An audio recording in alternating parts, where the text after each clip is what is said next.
Hi, I'm Hal Roberts. This is Bridge City News. Here's some of the top stories we've been following. The province has released more information as to which Alberta wildfires were caused by people and are currently under investigation. The head of a Canadian auto group says more needs to be done by the federal government to prevent vehicle theft here in Canada. And the site of a historic rodeo in southern Alberta is set to be torn down. BCN's Micah Quinn has that story. Your nation, your province, your southern Alberta. From the heart of Lethbridge, it's Bridge City News with Hal Roberts. Thanks so much for joining us. Tragedy in Manitoba today. At least 15 people were killed in a very serious crash involving at least 2 vehicles on the Trans-Canada Highway near Carberry, Manitoba.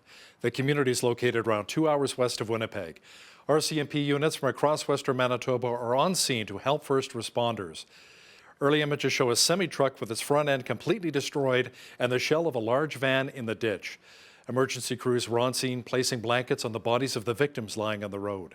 2 Stars ambulances have been called to the scene as well. The highway crash prompted Health Sciences Centre in Winnipeg to declare a code orange for a mass casualty incident. The government of Alberta released more information today as to the causes of many of the wildfires we've been experiencing. According to fire officials, 376 of the wildfires were caused by people. Lightning was the culprit for 137 wildfires, and 128 fires are currently under investigation. More than 13,600 Albertans are still out of their homes due to the wildfires. Evacuation orders remain in place for 5 areas of the province, including around the hamlet of Fort Chipewyan.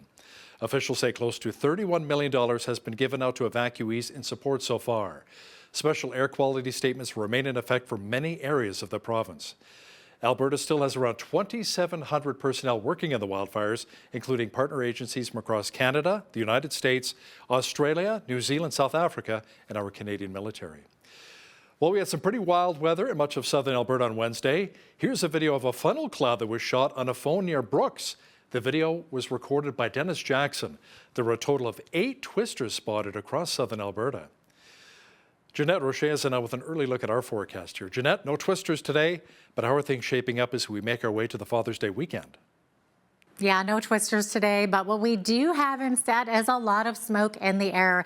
And, you know, our area here in Lethbridge, we weren't even under an air quality advisory or anything, but I went outside earlier, I could see it, I could smell it, and, you know, it was even making me a little bit dizzy. So I looked up our air quality. We were sitting at a 4, which is still relatively moderate. So hopefully all this smoke will lift in time for Father's Day, because let me tell you, we are expecting a nice forecast, especially for Friday. Sunny skies and a balmy 27 degrees. As for the rest of the weekend, not quite 27, but we are still looking at very seasonable temperatures. I'll be back later in the show to give you that full Father's Day weekend update. Hal? Great. Thanks so much, Jeanette. Federal Public Safety Minister Marco Mendicino is not explaining why his staff did not tell him about the controversial transfer of serial killer Paul Bernardo. Conservatives have been calling for Mendicino to step down or be fired over his office's handling of information that the convicted killer and serial rapist was being moved out of a maximum security prison.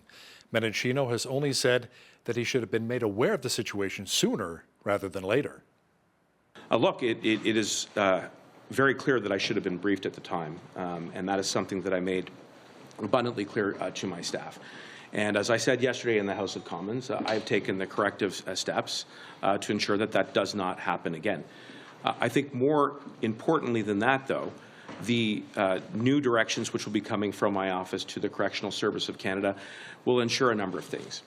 First, and most importantly, that victims' rights and sensitivities are appropriately taken into account when any decisions regarding inmate transfers are made. Mendicino also offered no specifics on why the Prime Minister knew about the Paul Bernardo transfer before he did. The head of the Canadian Auto Group says more needs to be done to prevent vehicle thefts. Michael Rote, president of the Canadian Financing and Leasing Association, says federal action is needed to combat the rise in auto thefts by dismantling organized crime networks. He says the situation is simply out of control. A vehicle is stolen every 6 months in this country, and we at the CFLA felt the timing was right for this paper, as we're all waking up to the reality of the devastating impact auto theft is having on Canadians from coast to coast to coast. Our new report highlights the 300% surge in vehicle theft, revealing a $1 billion a year crisis. Whenever I have a conversation, my interlocutor invariably has an anecdote of their own, of a car stolen from their driveway or from the driveway of a loved one. And increasingly, we're hearing in the media of violent theft and cars being taken over off the streets. The federal Liberals have tabled new legislation aimed at helping workers transition to a clean energy economy. Bill C-50 would require the government to develop and share a transition plan every 5 years as the country shifts away from its current status as a combustion energy powerhouse. Labour Minister Seamus O'Regan says what continues to help stimulate our economy are the tax credits which were introduced earlier this year. These jobs are on the table, and they are good jobs. Look at the tax credits that we just launched this year, $80 billion in clean tech tax credits to build up the industry and to get the full benefit of those clean tax credits. To get the full benefit, the hook is companies have to hire union workers or pay workers a prevailing union wage. That is a big deal. We are making sure that the green industry, energy industry in this country is built by workers with good jobs, with union jobs. Oh, and by the way, thanks to those clean tax credits, Canada is now the #2 place in the world for investors who want to put their money into green energy. We went from 6 to 2 overnight. Now, Alberta Premier Daniel Smith responded to the Trudeau government's legislation. In a release, Premier Smith says that the new Federal Advisory Council must align with Alberta's emissions reduction and energy development plan. To be clear, if this new council provides the federal government with recommendations that are inconsistent with Alberta's plan or interferes with our constitutional jurisdiction or our development of our natural resources, Alberta will not recognize the legitimacy of those recommendations in any manner. Cody Battershill is the founder of Canada Action. Now, it's a group which supports and promotes Canada's energy sector. Battershill explains what would happen if the federal government decided to no longer refine our own oil and gas. It would honestly be oil and gas imported from other countries. There's currently no substitute. So yeah, let's build wind and solar. Let's also maybe look at hydro and nuclear power. But we also are going to need oil and natural gas for a long time. There's no technology today to replace oil and natural gas in the world. And fossil fuels today are about 80% of global energy. It was about 85% 20 years ago. And it was about 90% 20 years before that. It goes to show you how long these things take. And in 20 years from now, it'll be maybe 75%.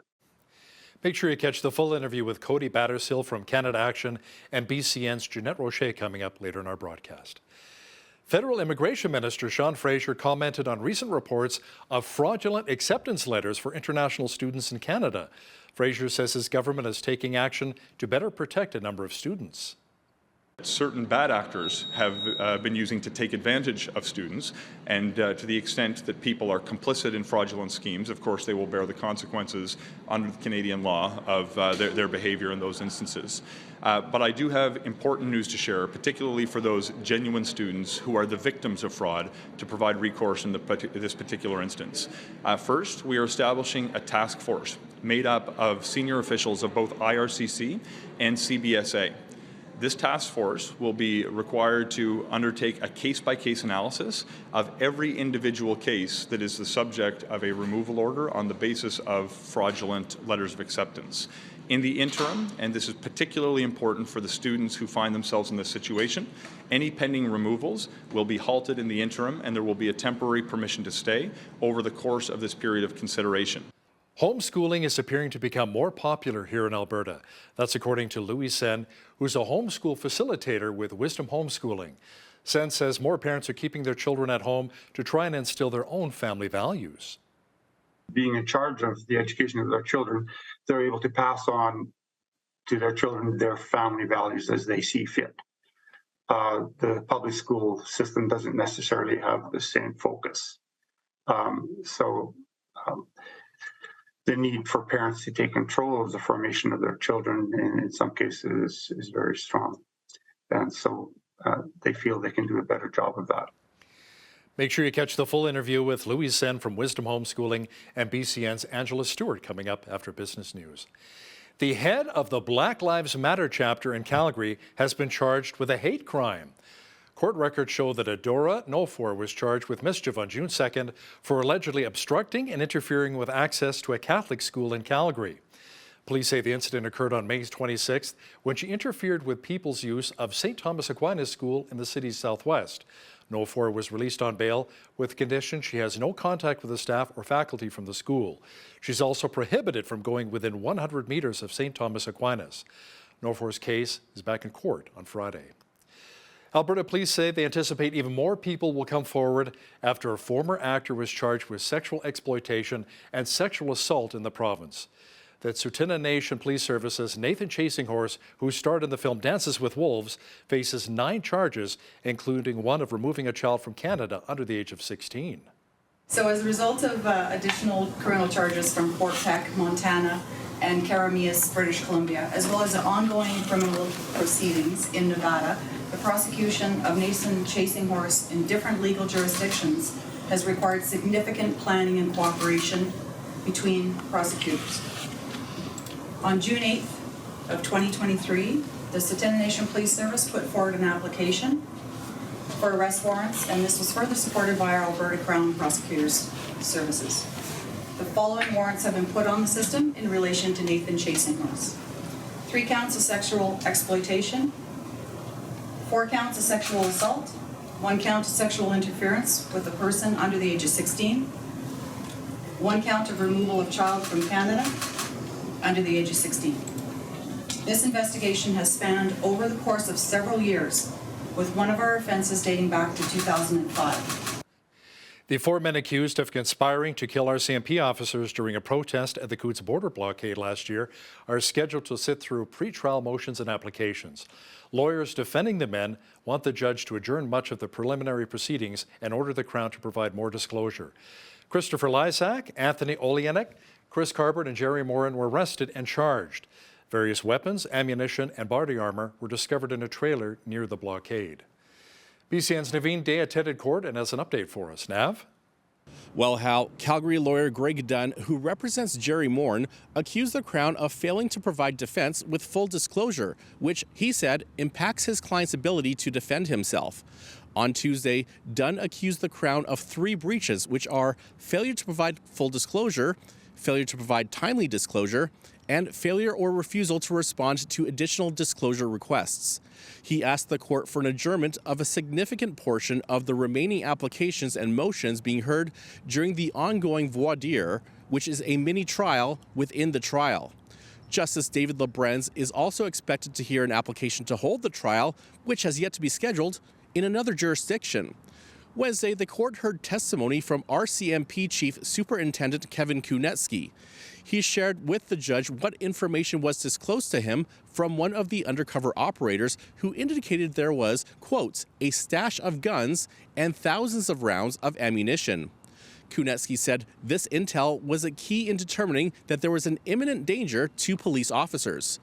Thursday, Kunetsky returned to the stand, this time to be examined by defense counsel. And into Thursday afternoon, the primary investigator took the stand. The voir dire trial is expected to last until the end of the month. And again, Hal, due to applications to adjourn the matter for reasons of disclosure and to hold the trial in another jurisdiction, the date for the trial by jury has yet to be set. Thanks so much, Nav. Well, it's been 1 month since Lethbridge City Council approved the encampment strategy here for our city. City officials say lots of progress has been made securing the resources they need to get the plan into action. Andrew Malcolm, Community Social Development with the city, explains some of the biggest milestones they've been able to achieve. I'm happy to report that as of today and leading into next week, we will have our full-time positions in place. 2 of those are directly in the encampment response, and 1 is a housing coordinator. We also have secured our outreach services contract with Streets Alive, and we have all of our processes in place with 311 coming live next Monday.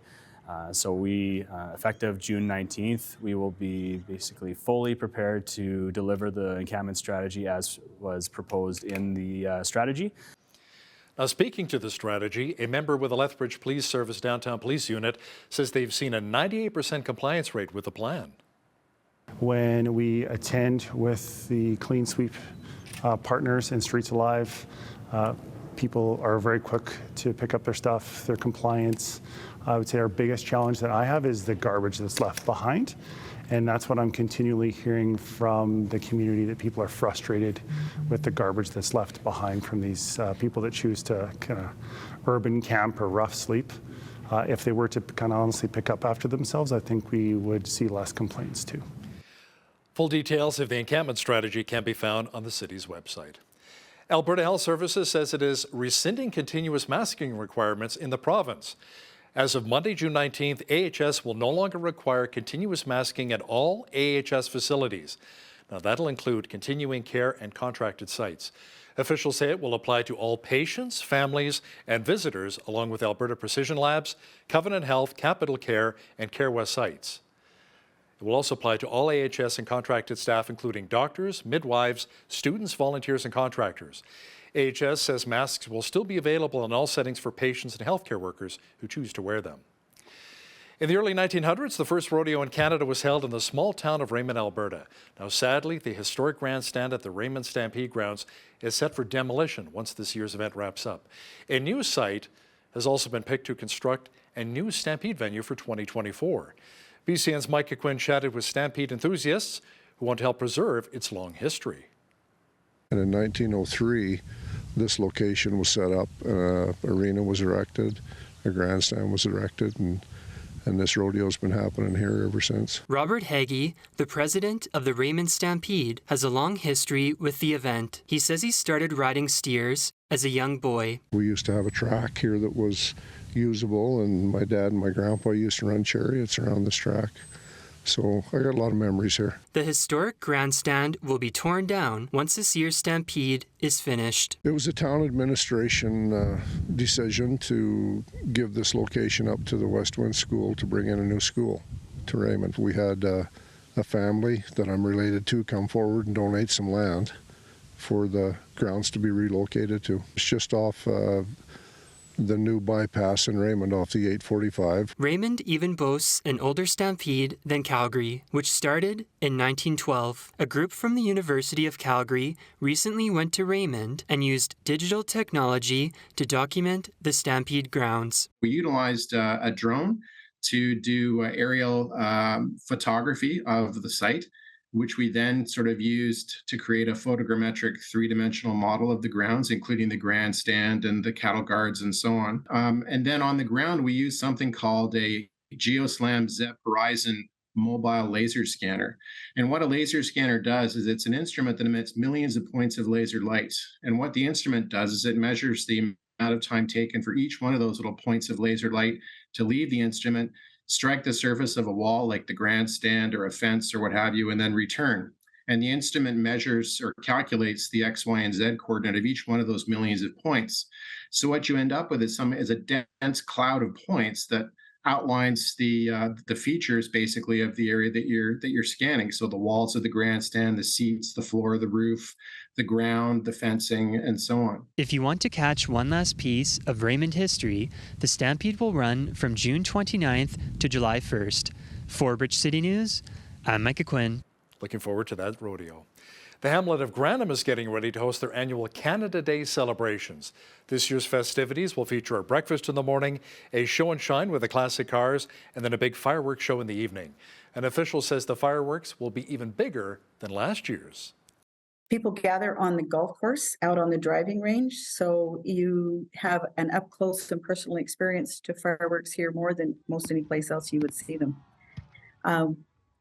The fireworks company that talked to us has let us know that this fireworks show is probably going to be the biggest one outside of the major urban centers this year. We got some really good donations this year and sponsoring them, so we're going to be probably half as big again as we have been in the past.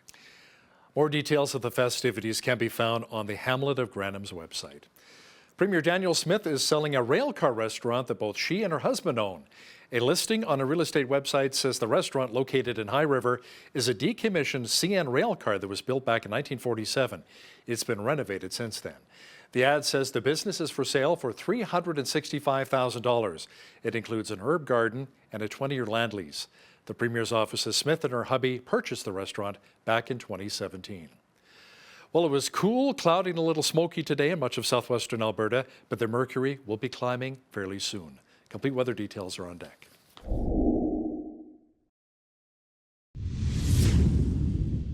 We experienced more showers in parts of southwestern Alberta again today, which is making our lawns nice and green. Jeanette Rocher is in now with a full look at the weather picture. Jeanette, things may be drying up, however, just in time for Father's Day weekend. Yeah, provided we're not bombarded with smoke, it should be a pretty decent weekend coming up. Now, we are not expected to see showers again until Monday evening into Tuesday, although we might need them with all this smoke happening. But as I was saying earlier, 27 degrees for Friday, mainly sunny skies. Hopefully the smoke will not affect things over the weekend here. 25 degrees for a high on Saturday. On Sunday, which is Father's Day, looking at a high of 20 degrees. Still fairly seasonable, just a little bit underneath now. And then on Monday, high of 18 degrees with clear skies. Monday evening, that's when we should see those 60% chance of showers starting right through till Tuesday, high of 15 on Tuesday, and then back up to 18 degrees on Wednesday. So the end of the week there, the end of that 7-day forecast, we're looking at fairly just a slight unseasonably cooler temperatures. Average high for this time of year, 22, average low 9 degrees, 32. That was where we were at on this day back in 1961. That was the record high. Record low on this day was 2 degrees. That happened back in 1994. Sun rose this morning at 5:23 and sunset this evening at 9:41 p.m. We are sitting at 16 hours and 18 minutes of a daylight. Okay, on the west coast tomorrow, fairly sunny one in the in Victoria rather, but the Juan de Fuca Strait, we're looking at fairly windy conditions, 50K winds there, 19 for a high. 19 for a high also in Vancouver, but Vancouver looking at 40% a chance of showers. As we move over into Edmonton, 22 for a high. They're still under that air quality statement as well. They were sitting at 3 today, which was low risk. However, hopefully those showers should help clear things up a little bit. They're looking at 40% chance of showers tomorrow. In Calgary, though, mainly clear skies with a high of 24 degrees. As we look to the rest of the prairies, we are seeing some hazy conditions, mainly due to the wildfire smoke. 25 for a high in Saskatoon, but other than the haze, mainly clear skies there. Same thing for Regina, mainly clear skies with haziness. 23 for a high, 22 for a high expected in Winnipeg tomorrow. Winnipeg looking at a chance of showers and possibly a risk of a thunderstorm. As we get further east into the country, into central Canada and beyond, we are seeing high precipitation in the rest of the country here. So Toronto looking at a 40% chance of showers, risk of thunderstorms, 22 for a high, 24 expected in Ottawa tomorrow and a high of 23 in Montreal. Both of those cities also looking at 40% chance of showers with risk of thunderstorms. And same thing for the East Coast here. As I mentioned, 24 for a high in Fredericton. Halifax sitting at 24 as well. Charlottetown sitting at 21. All those cities looking at 40% chance of showers, risk of thunderstorms. Now in Halifax and Charlottetown looking at cooler conditions the closer you get to the water. It's more like in the teens. But look at that. St. John's, Newfoundland City still sitting in the single digits. They're high of 7 degrees only and looking at 5 millimeters of rain. There we go. That is your forecast. A new survey says millions of Canadians are struggling to save for retirement. The study by the Healthcare of Ontario Pension Plan says 44% of non-retired Canadians aged 55 to 64 have less than $5,000 in savings. Around 20% also say they have nothing set aside for retirement. It also found that many are planning to push back the next phase of their life in the midst of inflation and higher interest rates. The Canadian Real Estate Association says home sales rose 1.4% in May compared with the same period last year. It is the first year-over-year increase since June of 2021, as prices also climbed higher. The association says the national average home price was $729,000 in May. That is up 3.2% from May of last year. The number of newly listed properties also increased 6.8% month over month. Higher sales in auto parts along with petroleum and coal products helped manufacturing sales rise 0.3% to $72.3 billion in April. Stats Canada says sales of motor vehicle parts rose 25.1% to a record $3.8 billion for that month. Sales in the petroleum and coal industry climbed 4.3% to $9.1 billion, while sales in the primary metal industry fell 5.4% to $5.7 billion. Now, here's a look at today's markets. The TSX was up 12 points on the day to finish at 20,027. The Dow was down 428 points to 34,408. The S&P 500 was up 53 on the day to 4425, and the Nasdaq was up 556 points to 13,782. West Texas Intermediate Oil was up $2.35 to $70.62 U.S. per barrel. Natural gas was up 19 cents to $2.53 U.S. Gold was down a cent to $1,958 U.S. an ounce, and silver was even on the day at $23.86 U.S. an ounce. Feed wheat is at $11.24 per bushel, barley's at $9.01, canola's at $16.15, and corn is at $10.47 per bushel. Live cattle June contract was up 13 cents to $177.58. Feeder cattle August contract was down $1.78 to $234.13, and lean hogs July contract was down 85 cents to $91.93. The Canadian dollar was up slightly over the past 24 hours to 75.65 U.S. Recapping one of our top stories, the Alberta government released more information today as to the causes of many of the wildfires we've been experiencing. According to fire officials, 376 of the wildfires were caused by people. Lightning was the culprit for 137 wildfires, and 128 fires are currently under investigation. More than 13,600 Albertans are still out of their homes due to the wildfires. Evacuation orders remain in place for 5 areas of the province, including around the hamlet of Fort Chipewyan, north of Fort McMurray. There's a group in Canada which is encouraging Canadians to support the natural resource sector of our country. The group calls itself Canada Action, and coming up, BCN's Jeanette Rocher will chat with the founder, Cody Battershill, about where Canadian oil and gas stands on the world stage. Listen, if you see news happening in your community, be sure to drop us an email at info@bridgecitynews.ca. We'd love to hear from you.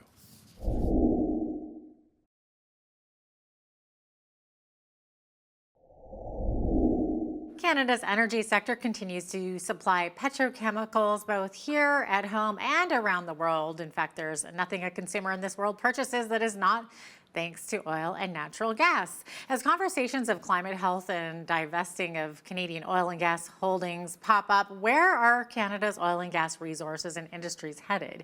Well, joining me from Calgary is Cody Battershill, founder of Canada Action. It's a grassroots, it's a volunteer-led, actually, grassroots movement encouraging Canadians to take action in support of the natural resources sectors of our nation. Cody, welcome to Bridge City News. Great to have you on today. Hey, thanks for having me back. It's always great to be here. Oh, well, appreciate that for sure. Well, this is such a big topic of conversation. And of course, I have to ask, how important is Canadian oil and gas on a world stage, Cody? I mean, first and foremost, we all use oil and gas every day to stay alive, not just in transportation and heating, but also in fertilizer, also in all of the products that we use every day in our daily modern lives. So that at a fundamental level, it's all of our basic needs are assisted or facilitated through products and energy that's derived from oil and natural gas.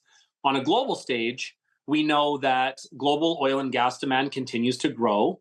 We know that Canada is a leader in reducing emissions, working with Indigenous communities, supporting human rights, and we need to be a part of the energy security calculation for our allies and trading partners globally so they can buy from Canada instead of buying from countries that aren't always reliable, don't always share our values, maybe not, they may not be democracies. There's a whole host of other reasons, and it really just solidifies the importance, the significance. And as long as the world is using oil and natural gas, it should absolutely positively be coming from Canada. Okay, and obviously we hear a lot of negatives, a lot about those negatives of Canada's oil and gas, but you've painted kind of a picture there of why you think the oil and gas industry deserves to be placed in a more positive light. Yeah, absolutely. There's a lot of negatives that are not the whole story. There's a lot of people that might be protesting. They might not have all the facts. Maybe they were misled by a group that's trying to shut down Canadian energy production.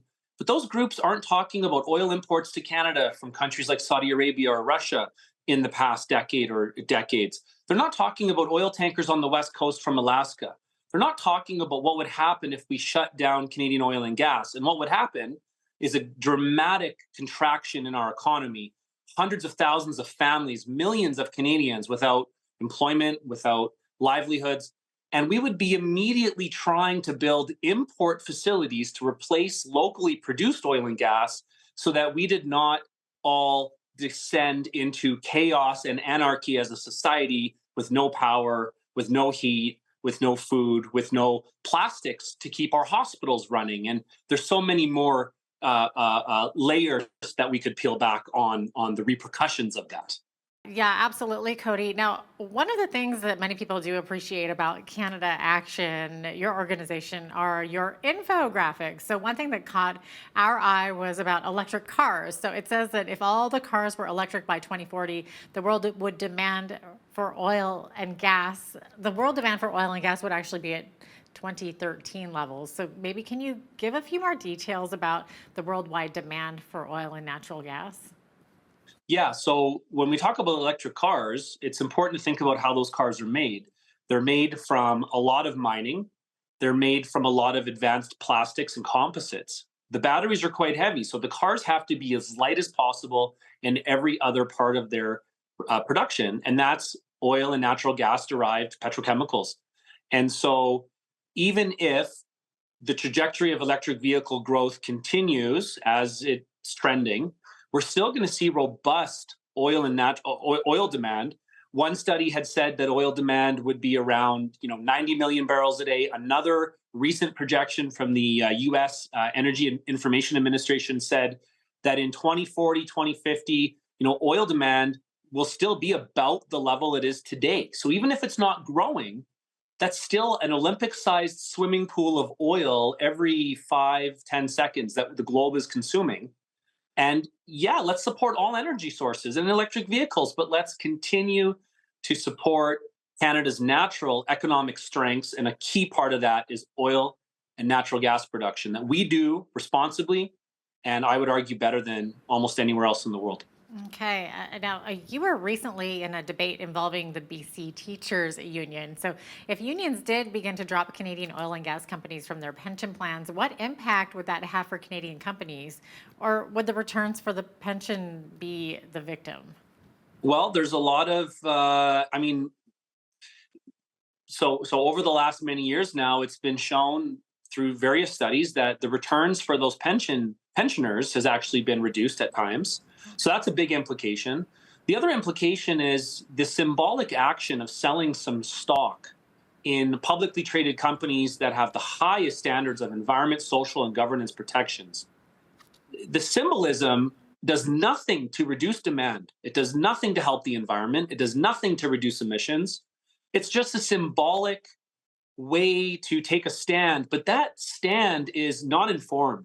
That stand is actually contradictory to those stated goals of climate action and social progress and supporting equality and environmental protection globally. So those actions hurt Canadians, it hurts pensioners, it can reduce the investment returns, and it does nothing for the environment. All it actually does is help oil and natural gas producers. And again, as I mentioned, it does not reduce demand. It's a symbolic, empty gesture that is actually a negative. Wow. Oh, okay, so that's just one pension plan. But if you think bigger, how can economies like those of Canada's provinces replace the economic benefits of our oil and gas industry? Oil and natural gas is our number one export as a country. And when you look at Canada's exports, the vast majority of our top exports are natural resources. Thank a farmer, thank a forestry worker, thank a miner, thank an oil and gas worker, thank everyone who works in our grocery stores and our truck drivers, because all of these people work together to keep us living in our modern world the way that we are accustomed to. Very comfortable. Everything's at your fingertips. Everything's easy. And it wasn't always like that if we look back at history. And so we absolutely have to think about the massive economic benefits.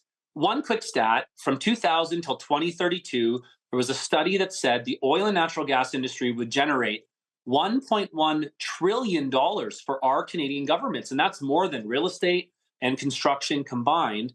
And what does that government revenue pay for? Roads, schools, transit, clean technology initiatives, teachers, police officers, emergency responders. The basic fundamental foundation of our society as Canadians is what those government revenues fund. And so we have to be balanced, and I think as Canadians all work together to support all Canadian energy equally. Okay, well, Cody, this list might be too long, but what products are made from petrochemicals? Can you maybe describe what our world would look like without oil and gas?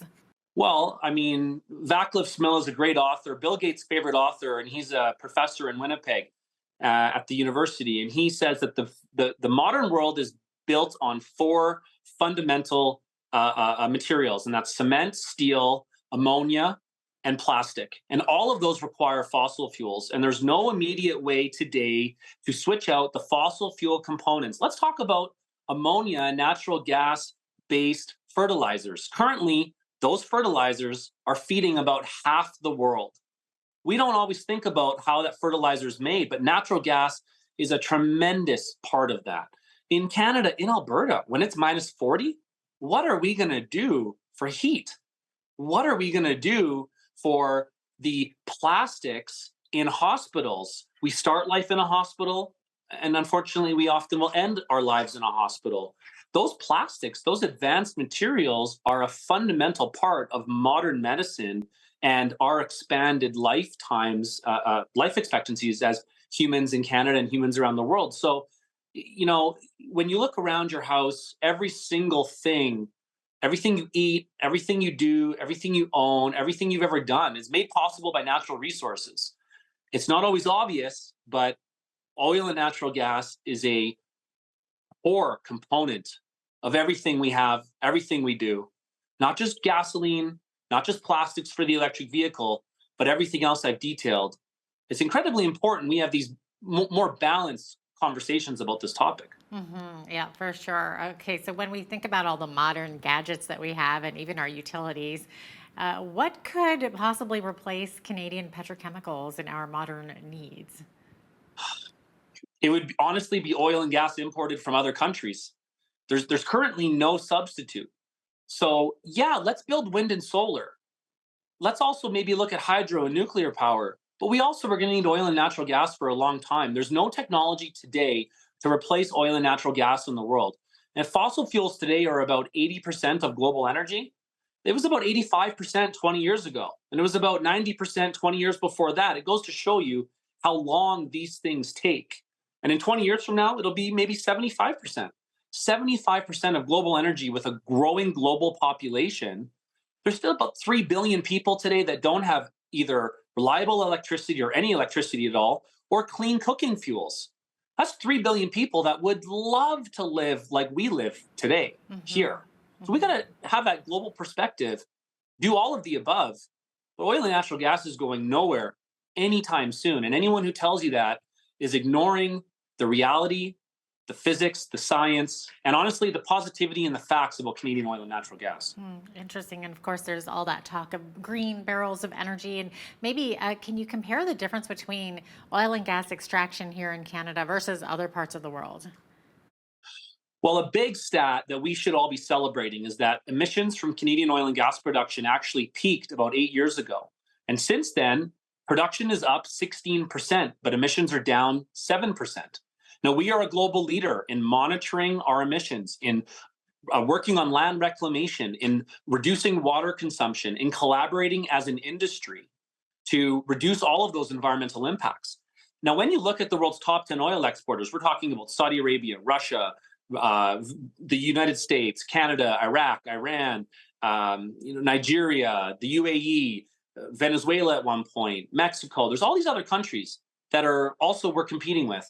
When you look at all those countries, the top exporters, Canada is the #1 ranked country for different global indices like environmental sustainability from Yale and like the Women, Peace and Security Index and the Transparency Index through corruption's the Corruption Perception Index, which ranks transparency. We're #1 of those countries. You talk about social progress, you talk about human rights, you talk about democracy, you talk about all of these important values. the environment, yes, and emissions, yes, but also how do we treat people? How do we treat all people in our society? And that's also really important. Look at what's happening in Ukraine right now.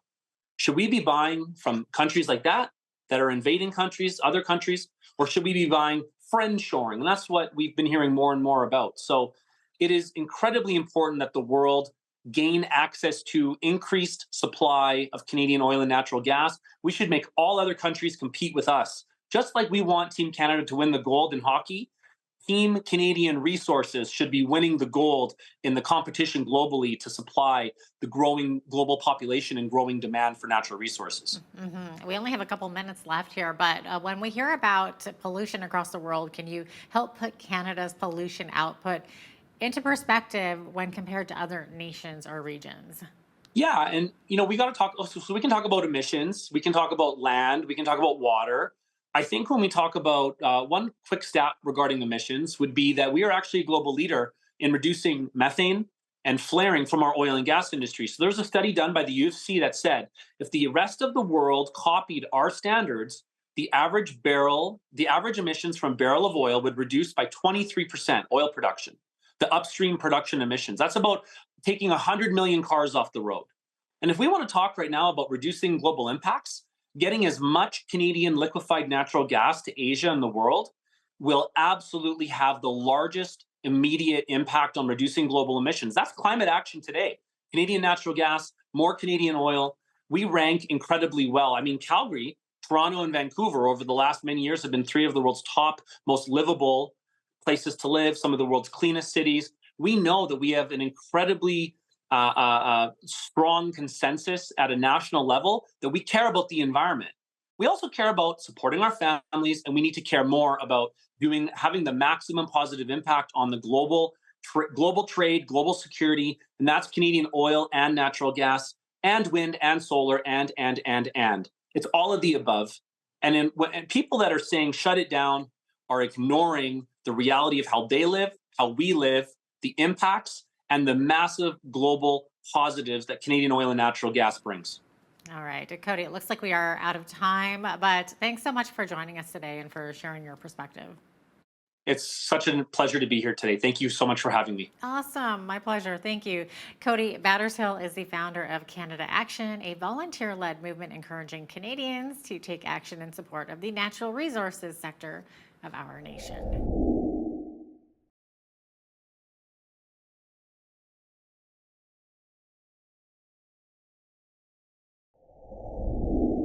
Well, the number of parents choosing to homeschool their children has seen a huge increase both in the U.S. and in Canada over the last number of years. Why is this happening, and what are the pros and cons of this type of education? Joining from Medicine Hat, Alberta is Louis Sain. He is a homeschool facilitator with Wisdom Homeschooling, an Alberta-based homeschooling authority. Welcome to Bridge City News, Louis. Oh, thank you. My pleasure. Now, can you tell us a little bit about Wisdom Homeschooling and also explain briefly what exactly homeschooling is? Okay, well, Wisdom Homeschooling was begun by Kenneth Noster a little over 25 years ago. And he saw a need for an education authority that was a little more closely in tune with homeschooling parents and with a stronger focus on meeting their needs rather than retaining a more schoolish focus. So he started Wisdom Homeschooling, and the focus was homeschooling for homeschoolers by homeschoolers. And we feel that one of the main reasons for our success in this area has been that we as facilitators are all have direct experience either having been homeschooled ourselves or by homeschooling our own children. So that's our focus, to provide supervision of homeschooling families within the province that enables parents to do what we feel they can do well. And do you have an estimate of how many students are being homeschooled in Southern Alberta? Yes, there It should be noted that there are a few different options for parents who wish to educate at home. Traditional home education refers to parents being in charge of their education. Blended programming refers to the parents being in charge of a portion of the programming, and schools teaching the remainder and evaluating the remainder of the subjects. And then we also have virtual schooling, which refers basically to the school being in charge of all the courses, but the student is working from home, primarily online. Prior to COVID, there were approximately 13,000 students in the province that were traditionally home educated. That nearly doubled with schools changing to online programming during COVID. And then there's post-COVID, there's been a steady decrease, but it's now somewhere around the 19,000 students in the province still being traditionally home educated at home. And can you talk a little bit about why there's an increase in recent years of parents choosing to homeschool their children? Does it have anything to do with the COVID pandemic, or is it also partially motivated by parents wanting to protect their children from the influence of, I guess what you could say, woke agenda? Well, there certainly is a concern about the woke agenda. Parents are able to protect their children from influences that they'd rather have them avoid by having them at home. And parents, that are serious about the well-being of their children, and most of which are, they take that concern seriously, and sometimes they see it necessary to have their children removed from the school.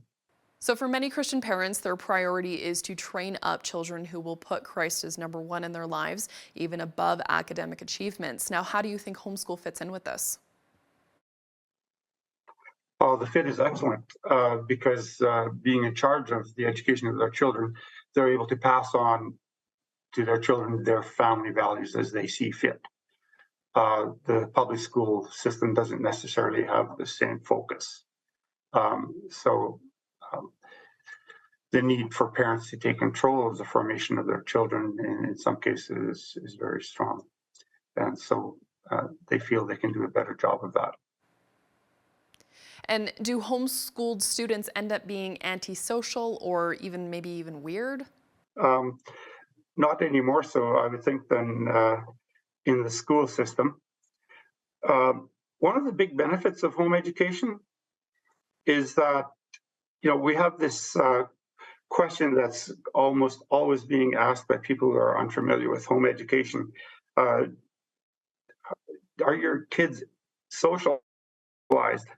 And that's in many ways that's considered a bit of a joke among the homeschool community, because their children are so accustomed to interacting with such a wide range of ages and types of people, because the peer group of similar age students, so they're interacting with people of all ages, and they feel very comfortable doing so. And because they're very curious, they like to ask many questions, and they want to know everything that they can get to know about each person that they see. And for the most part, they're very comfortable doing so, and they're quite confident and outgoing. So I wouldn't say that's much of a concern in the homeschool community at all. And many parents question whether they are qualified to teach their children. Do you think that that is a concern? It is a concern, because taking on the responsibility of educating your children it's a huge responsibility, and there's often a considerable sacrifice, quite typically the loss of an income in a family, which is no trivial matter. But there are many aids available. We as facilitators are here to help the families choose resources, to identify challenges, to help work through to solutions. We try to provide the best help that we can ourselves. But then there are so many support groups here, there, and everywhere around the province and in individual communities. Homeschooling families get together on Facebook groups to arrange outings, get-togethers, field trips, even to talk about, different options for curriculum choices, and even work together to provide for the educational needs of their children. There's so much online support, all kinds of many good publications to help educate parents. It's a daunting task, but it's quite readily done by nearly every parent. And how would parents know what to teach their kids, and how do they, I guess, pick out a curriculum? Well, the big concern as far as academics are concerned are, the 3 R's. But there are, also character is a major issue for many homeschooling parents. So there are all kinds of excellent resources and people who make it their mission to provide guidance for parents to be able to choose the resources that that best fit the needs of their individual students. So Kathy Duffy would be an excellent example. And many of the homeschool curriculum providers are very familiar with the resources that they sell, and they can offer suggestions also. But I think the majority of support comes from online resources, people like Kathy Duffy and other homeschooling parents, who the parents themselves may know. They get good suggestions from them, and we try to help them out also, trying to pick the resources that meet the needs of their children. Now, is there any government funding available for parents and students? Yes, here in Alberta, we're very fortunate that government has seen fit to provide financial support for home educating students. Parents can receive up to $900 per year for each student, and that's from grades 1 to 12, and $450 per child per year for kindergarten beginning this coming year. Will homeschool graduates be able to attend college or even university? Well, yes, they do, especially now that most of the post-secondary institutes are finding that homeschoolers are often among their very best students, so they become much more homeschool friendly. Many of them, if your students are attempting to get into the maths and sciences or those related programs, healthcare, medicine, those fields, they need to demonstrate that they're capable students, that they're knowledgeable, that they can handle that type of study. So, the most well-received credential would be the passing grades or strong grades in the core course subjects in grade 12. And homeschool students can, good, strong students can easily get them and excel and get into colleges and universities in the maths and sciences. So yeah, they can be very successful, and there are a number of ways of doing that. While you're home educating, you can use your own resources and then challenge the courses yourself, or have your students, challenge those courses. And by doing so, the student is given a grade for the school-based mark, which accounts for 70% of the final grade. And they then need to write the diploma exam in each of those grade 12 core course subjects. And that diploma exam is written at the same time and often in the same places that the students in the school write them. And that then determines the mark for the student, and which shows up on the Alberta transcript of marks, the same as for all the other high school students in the province. And that's quite typically what enables them to participate in those post-secondary programs. The requirements vary from institution to institution, and even within institutions, with the various programs, because some are quite considerably more demanding than others. But for the most part, it's quite rare that students don't get into the programs they want to get into, especially if they're seriously attempting to do so.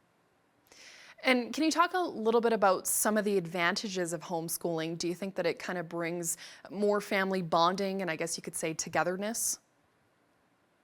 Oh, certainly, yeah. There's because the students are spending the majority of their time in the home with other family members rather than the peer group at school. There certainly is a closeness there that develops that you don't find happening in this while your children, or most often happening while your children are in the school system. We ourselves have had our 4 older children were educated in the schools right through to grade 12, and we home educated our younger 2. And we had a much different relationship with our younger children until they left home. And after they leave home, your relationships are much the same.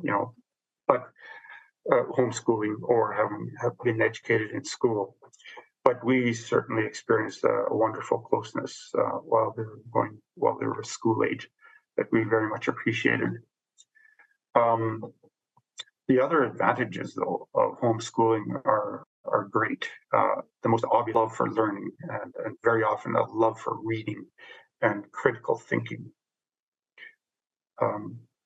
That's probably the most obvious benefit, and then being able to meet the child where they're at and focus on their strengths and shore up their weaknesses where you feel that's necessary to do so.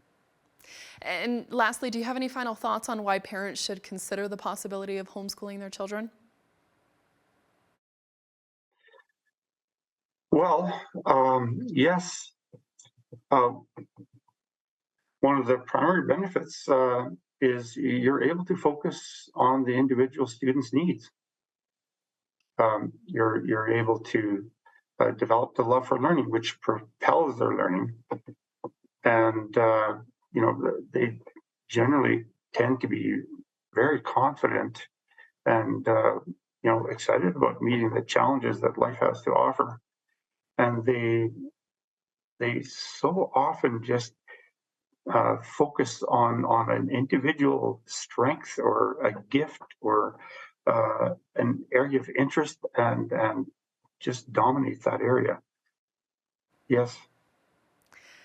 Louis Sain is a facilitator with Wisdom Homeschooling out of Derwent. We appreciate your time. Oh, thank you. You're welcome. I'm Angela Stewart. Thank you so much for joining us.